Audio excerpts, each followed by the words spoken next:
Ibu Bapa, saudara-saudari umat yang terkasih. Pada hari Jumat Agung, kita dibawa pada suasana sengsara dan wafat Tuhan. Melalui jalan salib agung tadi pagi, melalui pembacaan secara meriah kisah sengsara Tuhan, kemarin ada yang nonton film juga. Ya, anak-anak dengan para suster kalau tidak salah, nonton film kisah sengsara.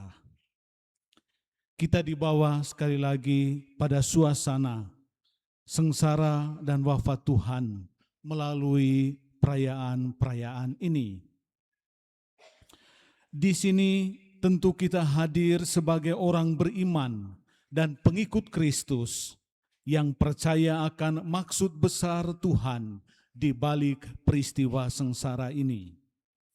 Sehingga kita tidak hanya terbawa dalam suasana hati yang haru dan simpatik.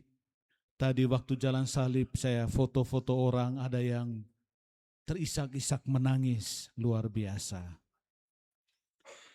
Atau sebaliknya,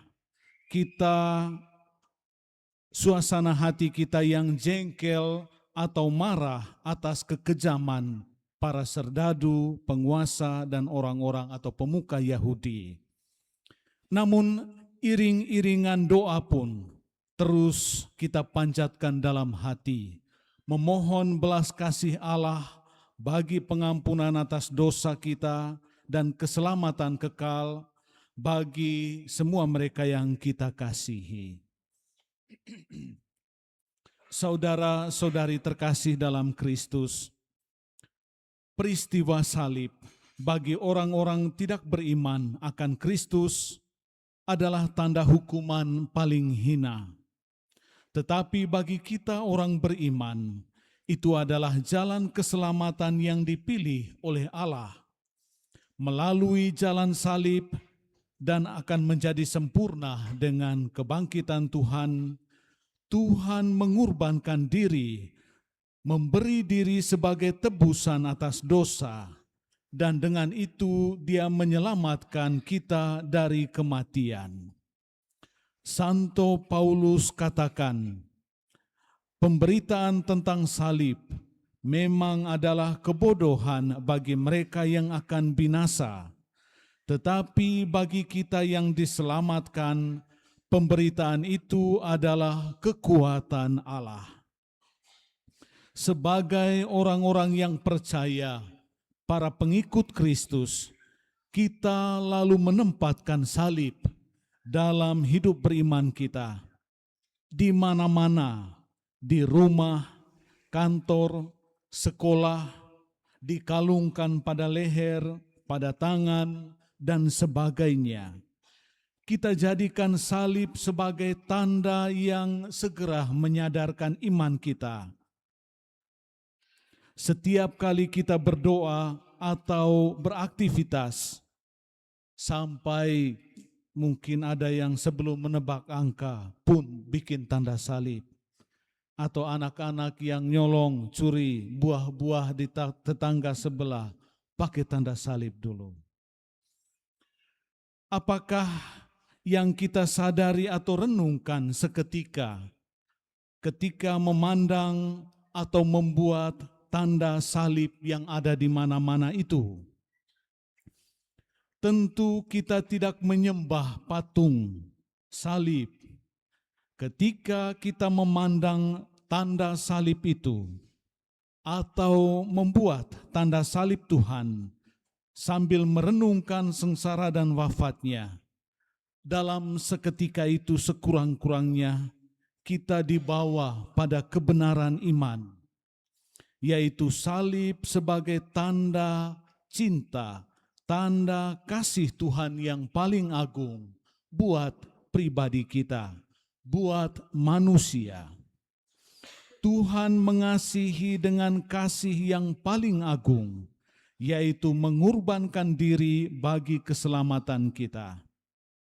Seperti yang dikatakannya dalam Injil Yohanes, tidak ada kasih yang lebih besar daripada kasih seorang yang memberi nyawa untuk sahabat-sahabatnya. Atau ketika Tuhan berbicara tentang gembala, Dia katakan, "Akulah gembala yang baik. Gembala yang baik memberikan nyawa bagi domba-dombanya." Dengan kacamata iman ini, peristiwa salib adalah tanda kemenangan kasih.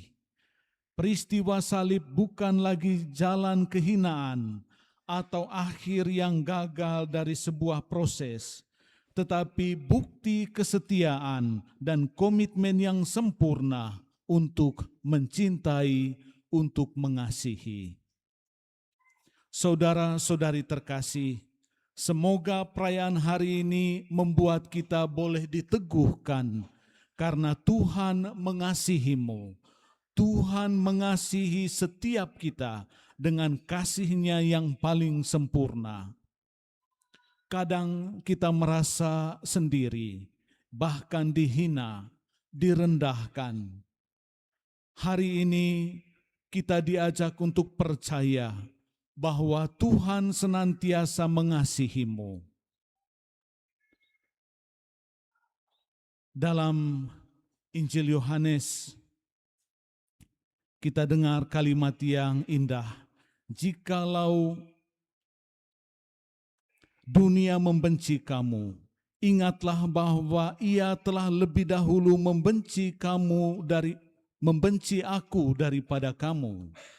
Tetapi karena kamu bukan dari dunia, melainkan aku telah memilih kamu dari dunia, sebab itulah dunia membenci kamu."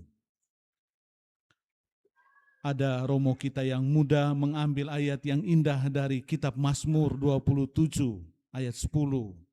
"Sekalipun ayahku dan ibuku meninggalkan aku, namun Tuhan menyambut aku." Tuhan tidak pernah melupakan, tetapi senantiasa mengasihi kita. Saudara-saudari, marilah kita berdoa agar kita juga mampu mengasihi seperti Dia telah mengasihi kita. Sesungguhnya ketika kita memberikan dengan tulus hal-hal kecil dari diri kita bagi sesama atau lingkungan, mungkin itu sekadar senyuman atau perhatian, barang, kita sedang memberi sebagian dari diri kita. Seperti roti ekaristi yang dipecah-pecahkan, dibagi-bagikan bagi semua orang.